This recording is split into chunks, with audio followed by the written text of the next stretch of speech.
Good morning. It's Saturday, November 19th. It's about straight up noon here in Indiana, and I thought I'd go ahead and do a quick little layout update. I had a couple guys on Train Life asking about the progress of me getting my tunnel through the hole in the wall, and it just happens to be the wall I drilled it through happened to be one of the main support walls of the house.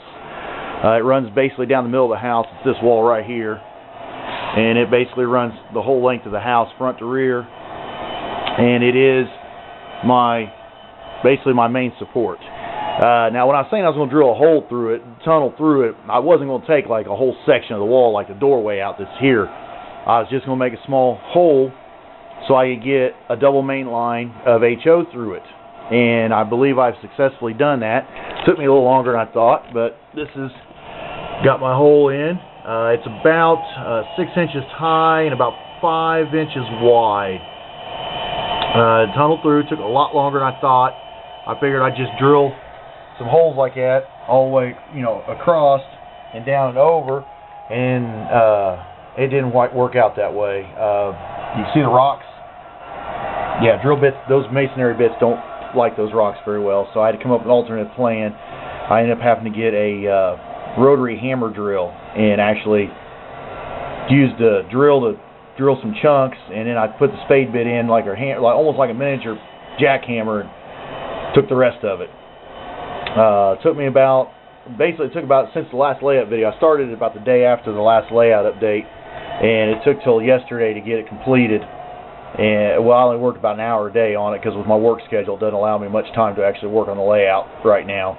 I am off today and tomorrow, so I'm hoping to get some bench work up now that the hole is done, so I can start laying track and getting some progress done on it. I know you hear an engine running in the background. It is not HO. It is my O-scale engine. I don't have any way of running HO right now. I want to run an engine. I want to run train, so I'm just leaving my O set up for right now in here. This is coming down. It's not going to stay down here because it's obviously going to be all HO. This will eventually end up in my second floor of the garage that I'm going to have built when the garage is built. That's going to be specifically for my O scale. It's going to be bigger than this down here. It's going to be approximately 30 foot by 24 foot. So I'm going to do the O up there, and I'm going to keep the HO in here. But this down here is going to be HO. Like I said, because I just want to run a train. I can't run HO right now because even though you see some tracks set up for HO, the only way I have to run it is a 9-volt battery still. I have not decided on what DCC system I'm going to run yet. I've looked at Digitrax. I've looked at NCE power. Right now I'm leaning really heavy towards the NCE power cab 2-amp starter set to get me going because of the walk-around capability of it. The Digitrax starter set, the Zephyr, right out of the box, which is how I would run it for probably the first year or so, does not really have any walk-around capabilities. With me having a multi-room layout, going from here out to here, I would need something with walk-around capabilities right out of the gate. I had formerly had a Digitrax Super Chief Extra that I sold a month or so ago. I'm kind of regretting that now because it had the walk-around capabilities, and I wouldn't mind having that system back again. But to go rebuy it, you're looking $400 to $400+ by the time you get the power pack with it and everything. And I just want to drop that kind of cash into a DCC system right now, knowing that my bench work's not complete and basically no track laid at all.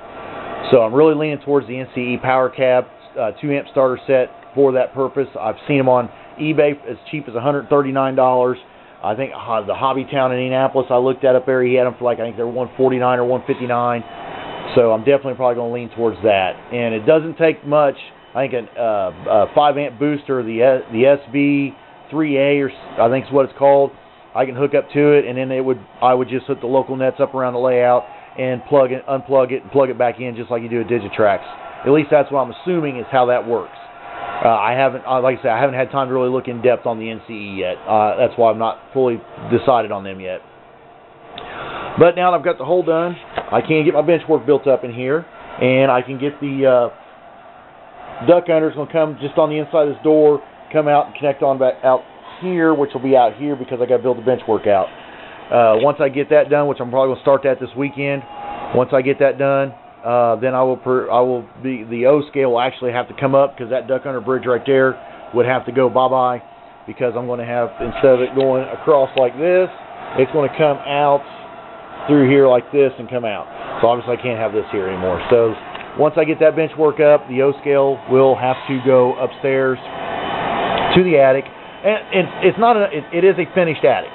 It's not, you know, just up there rafters and insulation. It is a finished attic, has full parquet flooring, all the walls are drywalled. It is a finished. It's actually a spare bedroom is what we've got up there right now, and I'm just going to have the trains on the floor up there in the meantime. Nobody really goes up there. I'd be about the only one probably going up there, and it would be mostly just to run my O-scale train until they get the garage built. Why I'm not, because I can't run HO. So that's where I'm at on the layout. I did come up with a sketch of the layout. This is just a rough sketch of where my layout's going to look. You know, this is the hole in the wall back here. This is the L-shaped bench work that'll be out here. You can see the double main going around the outer edge, through the hole, curves out, back up and around, back this way and around, back out to here. The walk area, this would be the duck under, and then the walk areas would be all through here to get through the layout. We'll have a little town right here. This says coal mine, and we'll change this to a grain facility because I didn't want a coal mine that close to my town. This is going to be a passenger station here that's going to have Amtrak trains in here. This is a packaging company. It'll be for dry goods. This over here on the other side of that wall right there where the door thing is, and that wood and the love seat on the other side of that wall is where my engine facility is going to be, and it will be the Indiana Railroad. I'm going to run strictly, probably 100% Indiana Railroad on this layout. I know originally I said Burlington Northern, BNSF, or Union Pacific. Hadn't decided. I have made the final decision. I am going to run strictly Indiana Railroad. I know they don't make very many engines in Indiana Railroad. SD40s, GP38s is pretty much it. They do have a couple Sioux Line lease engines that Indiana Railroad had, the SD60s. I will purchase as many of those as I can find. I have pre-ordered at Walthers.com the SD90/43 Mac that Cato's releasing sometime next year. So I'm guaranteed to get one of them. And it'll all run Indiana Railroad. As for the boxcars and stuff that I've got, as you can see, I was really planning on Burlington Northern Caboose boxcars. I was going to run BNSF, but I'm going to change that. I'm actually going to patch the BNSF and the little Burlington, the Santa Fe logo, patch that with the INRD, and probably put the Indiana Railroad logo up there in that top corner. This caboose, I'm going to probably try a repaint on. Maybe make it basically look like this engine I just purchased off eBay this past week. And that would be one of the Athearn Ready to Roll SD40-2s that is in the Indiana Railroad paint scheme. I thought I'd maybe try to repaint that that caboose into this paint scheme right here. This is a DCC ready model. Indiana Railroad, like I said, I purchased this off eBay last week, got it in the mail earlier this week, and this is what I'm going to be running mostly.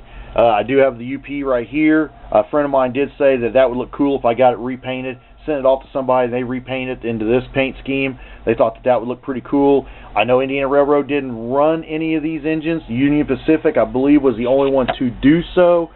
So if I start doing engines that are not prototypical to what's running on the rails today, I guess I would have to call this a fantasy layout because I'm going to have some engines repainted. I do have this Burlington Northern Atlas engine that a friend of mine says they do run GP38s. Why not just send that off, get this, have somebody repaint this for me? I don't know if anybody really does really good, high-quality custom repaint jobs. Their guy sent me a link to a website. I don't remember what it was, but he says he does repaints. He mostly does Norfolk Southern, but he says he will do other railroads.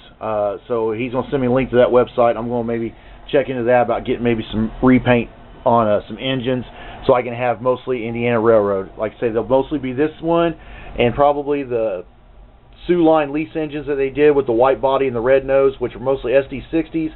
But I figured, Sioux Line had that paint scheme in this engine and a few other engines. So I thought about going ahead and maybe buying some of them, and that would just be a decal change. They wouldn't really have to repaint and get those done up in Indiana Railroad so I can run mostly Indiana Railroad. So that's where I'm at right now on this layout. It is progressing a little slow, coming up on the holidays. Probably won't get to work much on it this week because my company's informed me that that they were going to work us on Thanksgiving. They usually give us Thanksgiving Day and the day after Thanksgiving off with holiday pay, but we are so swamped with orders right now that they are asking for people to work, and it's going to be a little hard to turn down double time and a half. 2 days of work, making $1,500-$1,600 for just 2 days of work. So I may end up working Thanksgiving Day. I guess it beats going to the in-laws. Hopefully they don't watch this video. But so I'm not going to get a whole lot done today. And tomorrow's basically my day off, and then these will probably be my last days off until after Thanksgiving. So until then, I'll keep you posted on anything new I've done, either with just taking quick pictures and putting them up on Train Life, or I will put them up in a video form if it's something major, like get bench work or something done by tomorrow night, get some progress, some framing up or something. I'll do another short video. I don't know what the likelihood of that happening is. Depends on what the schedule. I know my wife's dying to go see the new Twilight movie, just came out, so she's already got tickets bought for the show tonight, so I know I'm going to go to that this evening. So I'm not sure how much I'll exactly get done, but I'll try to get something done. So in the meantime, I'll keep you posted on anything up and coming, and everybody have fun running their trains, and have a nice day.